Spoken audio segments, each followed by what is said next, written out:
Hey everyone, welcome to Biotecnika channel once again. Today I've come up with a very interesting topic regarding Smart CUTOFF Crossing Strategies for CSIR NET Exam. Yes, cutoff is something which we all aim for because that is going to decide whether we have qualified the exam or not. So I'll be discussing with you a few pointers that is definitely going to help you achieve your cutoff marks efficiently. Let's jump in. So what exactly is the CSIR net cutoff? Well, it is the marks which you need to get, the candidates need to score in order to qualify the exam. So let's say your cutoff marks is 100 out of 200, that is 50%. Means you need to score more than 100 marks in order to qualify the exam. But these days, the NTA is not displaying the cutoff in terms of percentage of marks, but for life science field only they are displaying in the form of percentile. I'll be talking about it shortly. So the first point which I need to discuss regarding crossing the cutoff marks is understand the marks requirements well. Yes, you need to plan it ahead. It's not that in exam whatever you are getting, whichever questions you are getting, randomly you are choosing and answering. That is going to be very haphazard and you cannot keep track of how much you have reached your cutoff, and that will leave you in a state of undecisiveness, and after the exam you will feel totally confused and worried whether you will cross the cutoff or not. Instead, I want you to be confident from the very beginning and plan accordingly. The first point is estimate expected cutoff for the exam. Yes, how you are going to do this?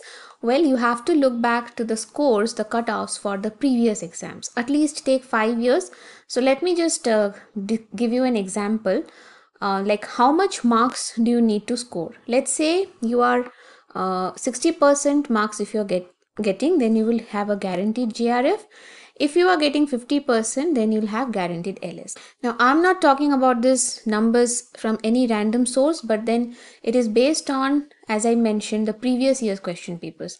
Now, this is one of our toppers who got around 144.5. This was the marks card which she got. And the NTA score was 99.9 percentile. Well, let me explain what is percentile. It is the score based on the relative performance of all the candidates who are appearing for the exam.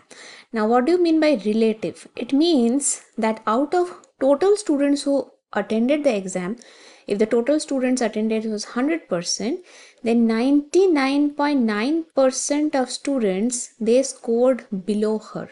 Okay, or you can say she scored more than 99.9% of the students. Well, you will understand that 144.5 is a good score. It's a pretty good score, but it's not that it's not attainable. And she was one of the toppers in the exam. She was one of the toppers, right?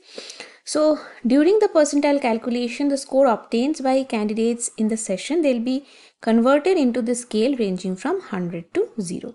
So there's a formula based on how you calculate 100 into number of candidates who appeared in the session with the raw score, which is equal to or less than that of the candidate, divided by total number of candidates who appeared in the session.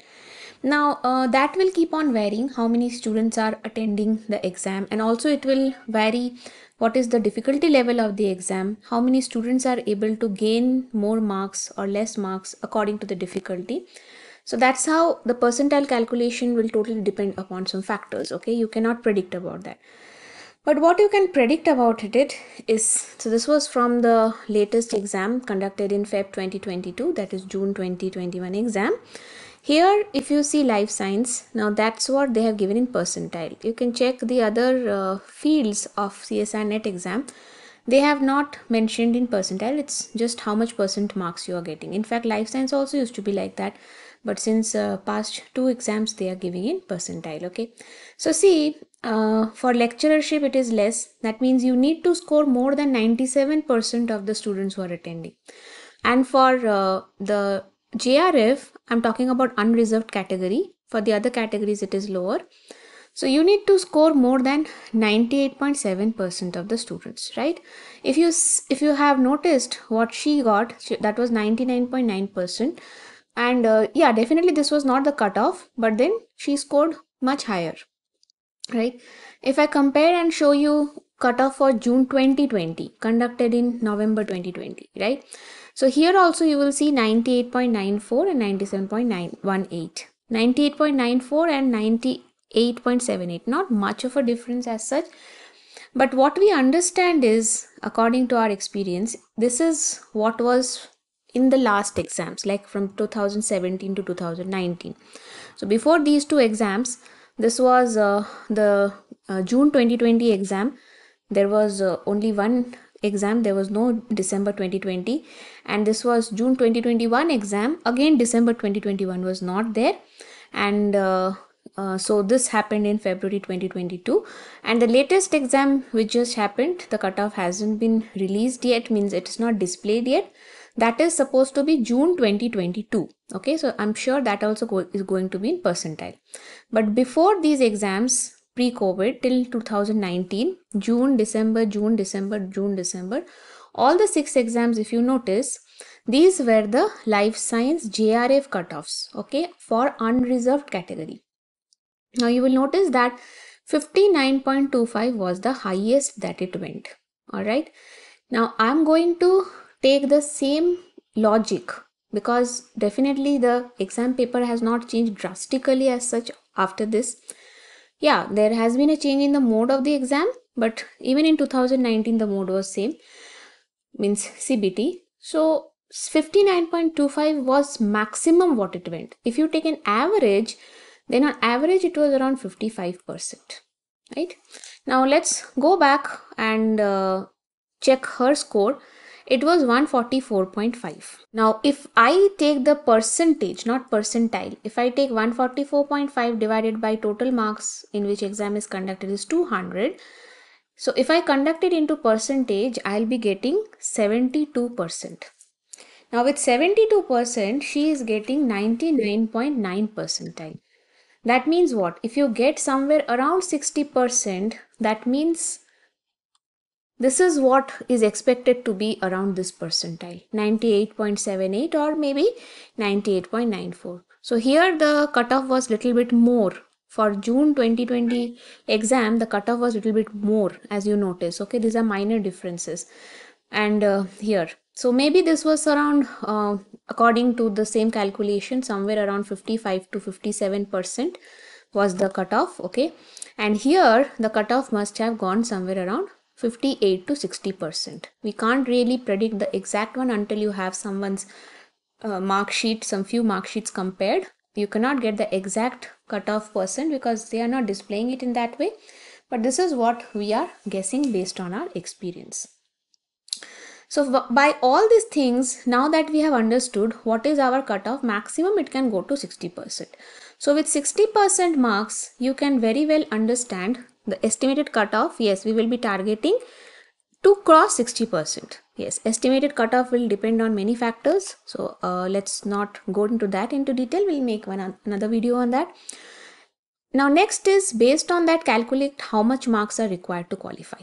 Well, so calculations are pretty simple. 60% of 200 marks, right? So you need to score total 120 marks in exam.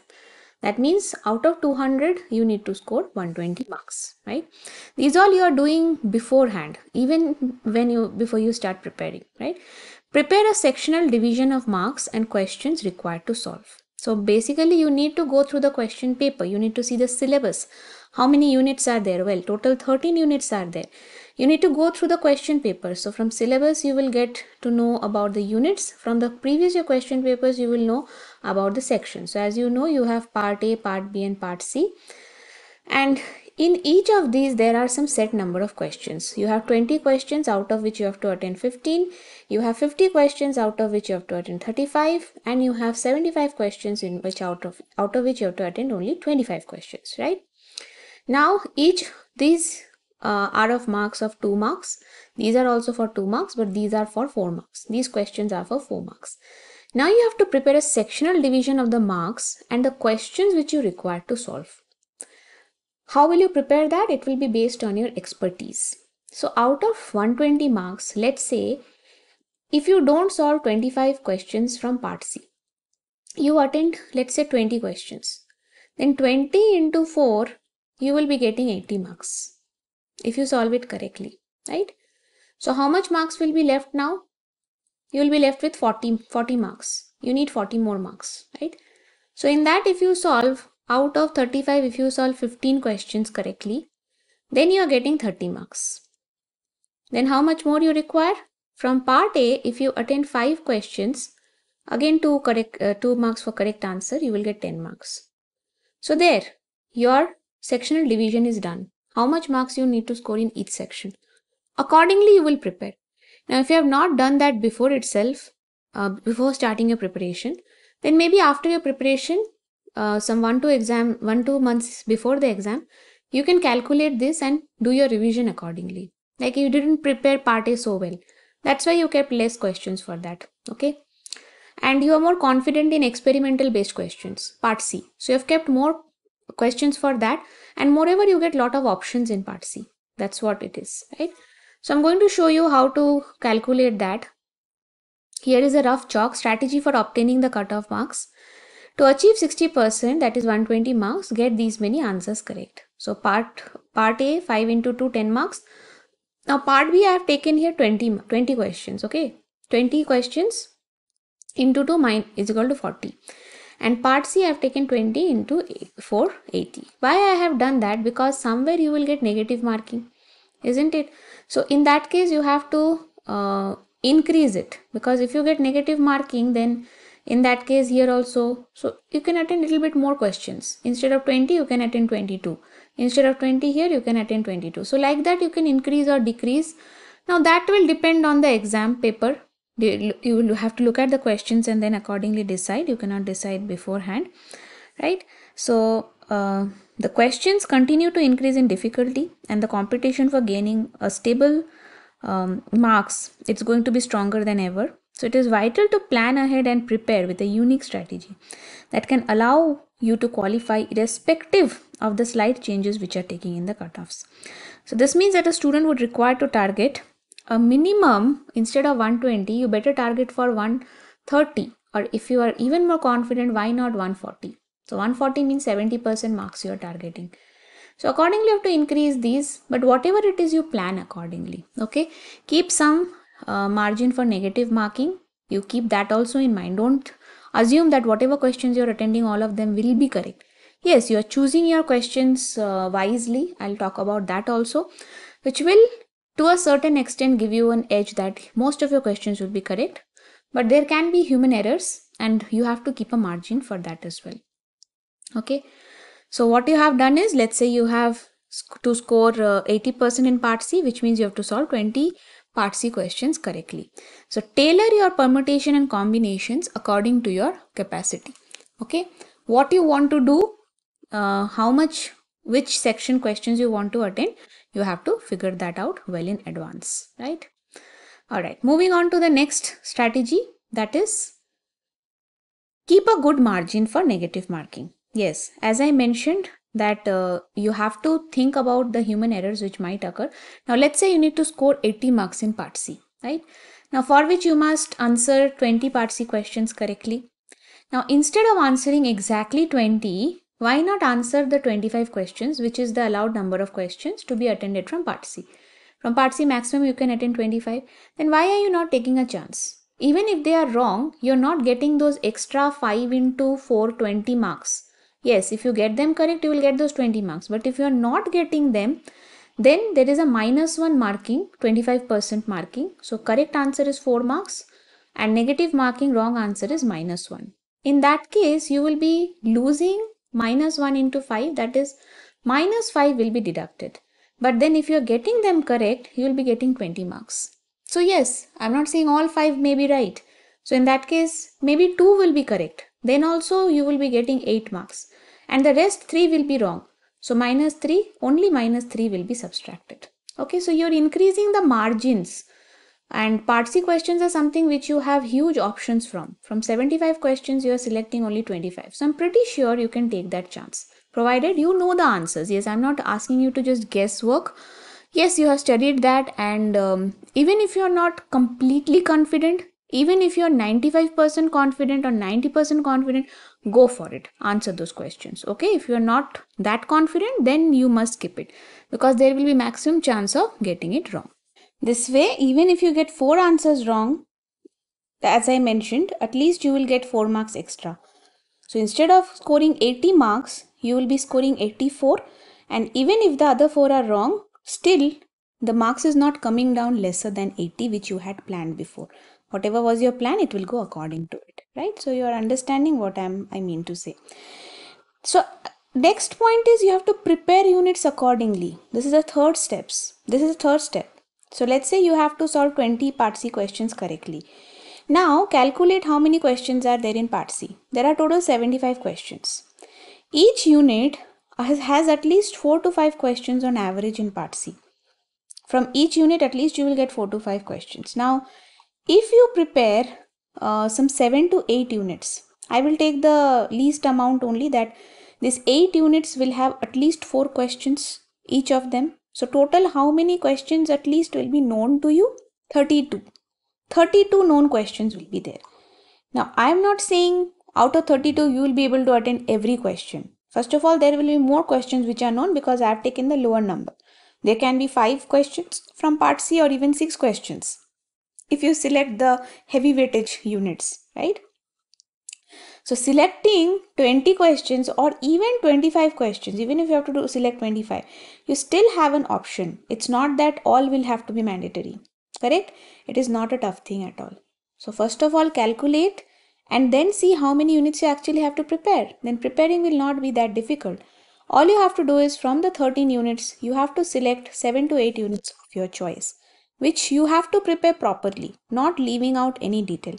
Now for that, yes, Biotecnika is there with its huge experience, years of experience of churning out the toppers. They know which topics are important and which comes regularly in exam and in how much depth you have to go to them. That's it. With some 5 to 6 months of preparation, in one shot you will be able to clear this exam. Next strategy is select your questions wisely in exam. Yes, this is also a very important capability.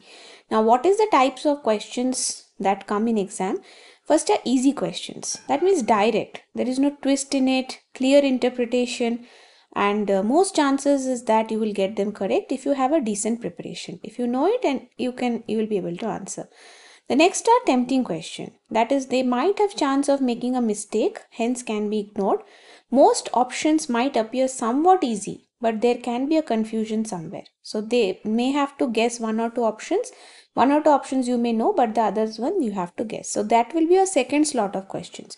First you have to go for the easy questions which are direct. Okay, I'm not saying easy questions will only be in Part B. No, I'll be showing you some examples. There can be some questions in Part C also. And trap questions are, they might look easy and they might seem to have an obvious answer, but you need to double check it before answering because some catch will be there. It will have most chances of getting it wrong. So it's a trick question. Many of the students will be attending that question and getting it wrong. So you have to identify the skill of identifying the questions which you have to attend, which you have to not. It's a very important talent that you should acquire while preparing for exam. That talent will come with more and more practices from previous year question papers. You will get to know the pattern and the hang of the questions that come in such exams. Okay, because that will also help you get your cutoff score very efficiently. Now here is an example of a trap question. How is it trap? First of all, it is a lengthy, time-taking and risk-involved questions. You may have practiced many of such kind of questions, right? It is based on the table. You need to know, recall and apply all the formulas, that is mortality, age, survivorships, fecundity, and then only the reproductive rate. So there is a sequence in which you have to get to the answer. So unless you are very sure, try not to attempt this kind of questions as these are lengthy. Moreover, filling one blank with wrong figure may give you a wrong answer at the end and leave full chances for negative marking. Now in this unit there will be some other types of questions also. If you have prepared this unit, you have practiced this question, but don't answer it right away.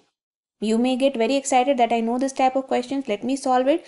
No, that's not a smart decision. Skip it. Go to the ones which will take less time. For this, at least your 10 minutes will be gone. Even if you do it with much concentration, it might take more than that. So why to attend such questions? Okay, just understand what I'm trying to tell here, how to identify the questions and how to take the decision whether to attend them or not. This is an example of a tempting question. Now see here, You might feel that the options are easy. This might seem a simple one. Word fermentation is used in biochemistry and microbial technology to denote different phenomenon. If the former means, if biochemistry is called as C, means fermentation in biochemistry, and fermentation in microbial technology is called as T, then which is true? Now see, now they have not mentioned fermentation in biochemistry or fermentation in microbiology. Now they are playing with C and T. So you understand how much concentration you have to put in over here. Again, this should not be your first choice of answering. You can mark it. I'll be showing you there are some system in the NTA where NTA pattern where you can actually mark the question. Later you come back. You feel you know the answer, but later you come back when you are not getting your enough number of target questions. Okay, so this again won't be your first choice of answering. Now, how to decide which questions to choose? I showed you two examples which should not be your first choice.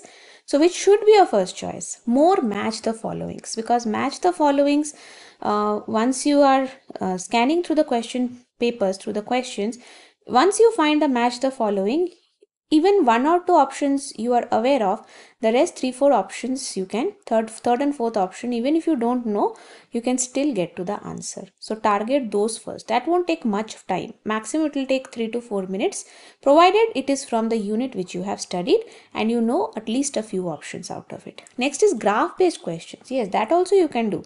So you don't go, when you go to the supermarket, you don't pick up everything that you get, right? You choose according to your needs. Your need is to get the target score. So just keep the focus in mind. Okay, 20 questions in part C. I'm taking example of only one section.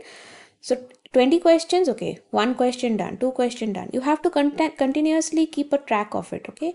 And that too you can do practice in mock tests, like Biotecnika has MNET test, ToughNet test series. Those are like actual exam series. So you can practice there also, and those are based on the NTA format. There also you have system of marking. So you can contact us for those test series, mock series, where you can practice this selection of questions more. Try to avoid related combination unit questions, because there you have to recollect 2 or 3 information together, because 1 and 13 will come most of the time, then unit 4 and 5 will come together most of the time. So these are the questions, unless you're sure to answer, keep it for later, okay, not just immediately. So, selection of questions, let me tell you a little bit more, like direct knowledge questions, which are the easy questions. Now see, which one of the following is a foodborne toxin? You either know it or don't know it. Hardly it will take 1 minute if you have studied about it. TCA cycle, what are the energy rich fuels? If you know that cycle, anyone can tell it that, okay, 3 NADH, 1 FADH2 is there. Which of the plant hormones have 2 component histidine kinase? If you have studied it, anybody will relate in just less than 1 minute that it is related to cytokinin. So these are the direct knowledge questions. Target these questions first. Okay, so it will gain your confidence. It will quickly increase your score. It will help you achieve your target number of questions. More match the following and graph based questions, as I mentioned, right? So something like that. Even if you don't know what is let's say Vasa and Oscar, but you know what is bicoid, provided you have studied about this. So with bicoid you will know that if it's responsible for the anterior portions of the Drosophila development. So by that you will know that if bicoid is not there, head and thorax will be deleted. Okay, so that means D will be pairing with 3. Now just look at the options, right? So in the options, D is pairing with 3 in only third option. You don't know any of these 3, but with only one choice, you got a part C answer correctly. Provided you have studied it, as I'm again and again telling, it should be from your unit that you have prepared. I'm not saying that from any unit whichever match the following in whichever unit you have studied it or not, you attend it. I am not saying that. Okay. Easy option combinations to choose from. Shorter introduction part C. So there will be many unnecessary paragraphs given in part C questions. Keep that for later. So when you're scanning the questions, if you see a shorter part C introduction question, go for it first. And last is similar sentence options. So you see in this question, you have similar statements. Bacterial membrane phospholipid consists of D-glycerol. Bacterial membrane phospholipid consists of L-glycerol. Okay, so like that 2-3 things they have given. L-glycerol, D-glycerol. ether bonds, ester bonds. So again, if you concentrate and do, it will not take more than 3 to 4 minutes to solve, right? But the thing is, you don't have to read each option very understand each option with time, because you know they are similar sentence questions. So provided you have studied them, you can go for such questions. Questions having opposing statements can be easy sometimes. So this is one more example regarding reaction can take place spontaneously. If delta G is negative, it can take spontaneously if delta G is positive. Very easy. So all this time we have studied that reaction will take spontaneously if our delta G is negative, right? So A is correct. Now if A is correct, either C is correct or D is correct. Delta G provides no information about the rate of reaction. Delta G estimation provides. So provides, not provides. So that's how you can come to conclusions quickly. Such kind of questions, yes, go for them. If you have studied them, then go for them. Okay, now compare with what I told you, that trap question and tempting question. Even if you know, but these type of questions if you get, then this will be your first choice of answering, right? Now in some questions you can guess that addition of antibiotics cephalexin, now they will be your last options, means when you're not getting your target number of questions. Let's say you have to attend 20 questions from part B, but you have attended only 17 questions. Then you have to scan for such questions where you might guess easily, right? So growing E. coli cells lead to filamentation of the cell followed by lysis. Now lysis means the breaking of the cell membranes and cell wall. So definitely none of these it will be going for peptidoglycan synthesis. So some questions it can work. Again, you have to choose carefully. Guessing doesn't work in all questions. Like for this example, now phospholipase signaling converts to this or this or this or this. If you don't know it, you cannot tell this, because there are so many confusing options and there is no hint given in the question that which will be produced. So this is typically what you need to know, right? So these are again a total no. Even if you have only 17 part B questions, you haven't reached your target score, but still do not take a chance in these questions, right? Another example is this one. So you have to arrange the correct order of electron transport during light reaction in the thylakoid membrane of chloroplast. Again, you will see that these are, you have no idea. If you have not studied it, then how do you know which electron carrier is coming before what? Okay. So learn the art of scanning the question paper and find easier questions. Now this is while you are in the exam, you need to know something. Scan option is not possible in CBT mode. Earlier you used to get a question paper, copy, booklet. From there scanning was easy. But now there are another ways available to mark the questions. Now you need to know this question palette very well. You need to memorize the colors and everything. This is how NTA gives it, okay? If it is blank, you have not visited the question yet. That means this question you even haven't seen this color. Orange color means you have not answered it. Green color means you have answered the question. Purple you have not answered, but you have viewed the question and you have marked this question for review later.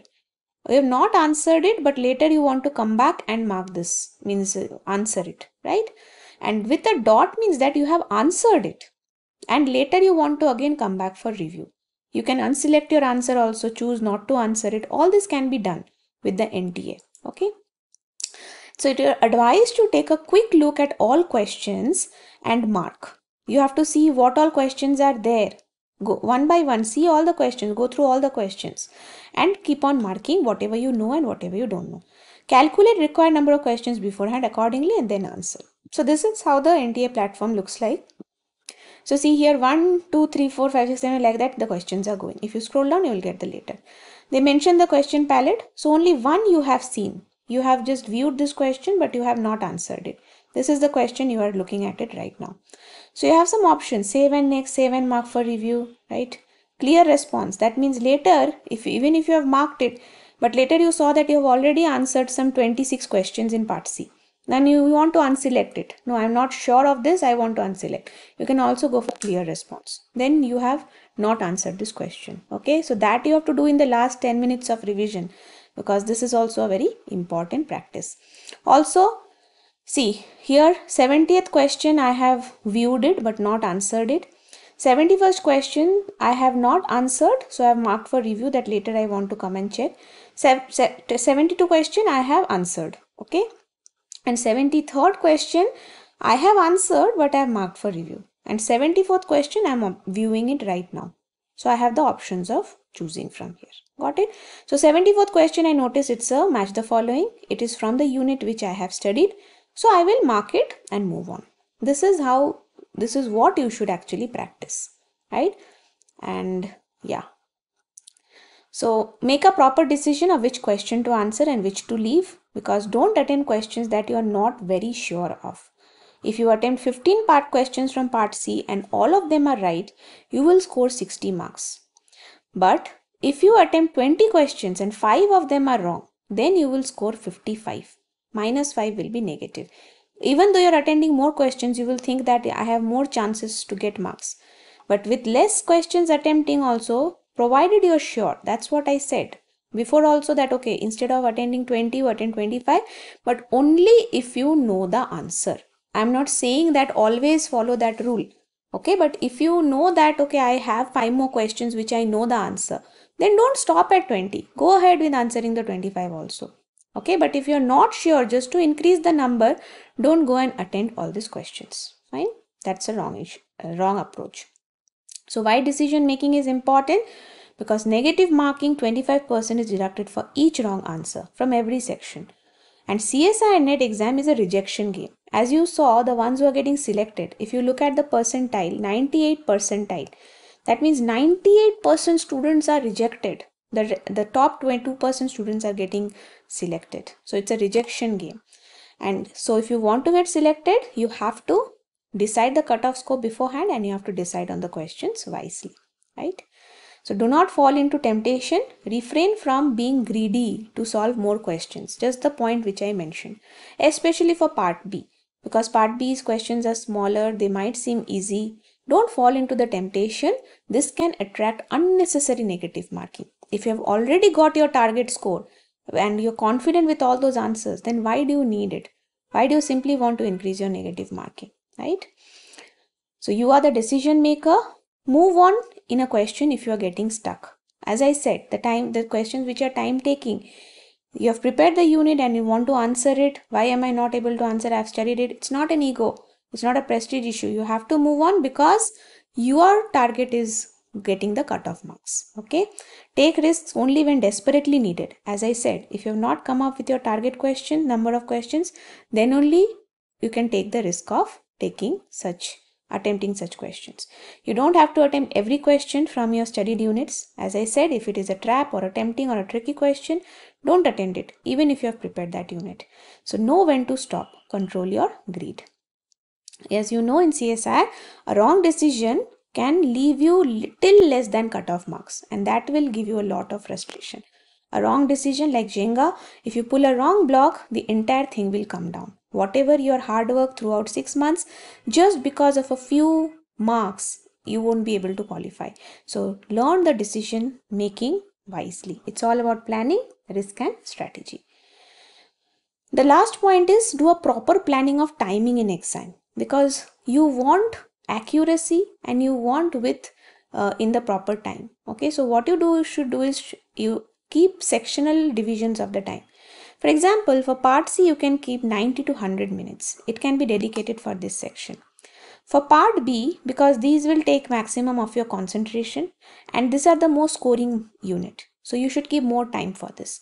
For part B, simple, short and straightforward questions, major chunk of questions will be done in very less time. So next you keep that 45 to 50 minutes you keep for that. Part A, questions are tricky, so keep a segregated slot of 30 minutes for this section in order to concentrate and do it properly. Now here and there you can do little bit, but don't forget to keep a last 10 minutes for the revision. That means those in the NTA palette, whatever questions you have marked for review later, or you want to clear response, don't want to answer that question, for all those things you can keep 10 to 15 minutes for that, because there can be again human error. Okay, so if you're supposed to attend 25 questions from part C, then ensure that by mistake you haven't attended 28, because in that case the first 25 will be counted. And what if the last 3 questions you were very confident about, but the first 3 questions you were not so confident, but they will get calculated for your marks. Got it? So importance of time management accuracy plus speed, both you need. Okay, so you need to practice that. Then only you will get your target score and dream rank in CSIR exam. So don't lose focus on the target score. As I mentioned, stick to your calculated number of questions. Keep a track of the time, how much time is left and how many questions you have solved correctly. You must complete solving the target number of questions in time. Move on to the next question in case you are getting stuck. That's all from my end, Biotechnicals. I hope you enjoyed the video. Kindly write in the comment section what else you want to know about this CSIR exam, and we definitely want to help you qualify it. Thank you for your time and patience.